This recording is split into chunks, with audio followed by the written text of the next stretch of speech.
You may have watched a couple other videos on the Tama Assist program. One was about a feature about wrapping the rubber roll with net and how to remove it the correct way so you don't damage the rubber roll. This is kind of the next step of that. Remember, whenever net is wrapped around that rubber roll, do not take your knife and cut on that rubber roll. You'll damage the roll, okay? So, we're baling today. We've wrapped the rubber roll 2 or 3 times. First time it's done it since I've owned this baler. I need to figure out what's going on. Your brake pad here on the brake is probably getting worn and it's not stopping the rubber roll from turning when it should. So, one good thing about the John Deere baler, it will tell you when it's time to adjust this brake pad. So if you follow me around to the other side, you've been baling hay, come over, open this access door over the net wrap actuator.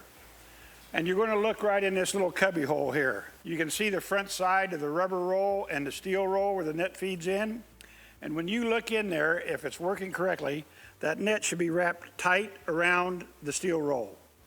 If the brake pad is not doing its job correctly, the net will be looped away from the steel roll. So let's say I look in here, the net's looped away from the steel roll. Now let's go back to the other side to the brake pad. If you're a very scientific guy, you can have a needle type torque wrench like this. You're going to put it on with the brake engaged, put that on the pulley that drives the rubber roll, and pull. It should take 40 to 70 pounds of torque to make that shiv slip against that brake pad. So I'm going to pull on this right now and see what I get. Right now I'm getting about 25 pounds, and that's below the 40 to 70 spec.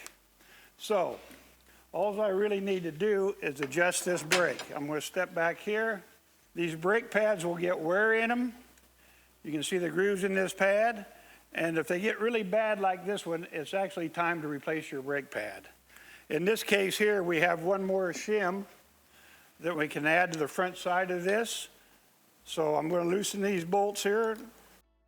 So let's go ahead and take a shim from the back and place it to the front and shim that rubber pad a little closer to the pulley and give us a little more brake force.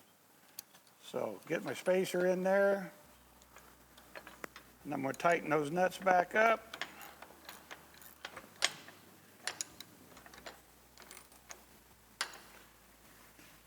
Tighten that back up, lock my brake.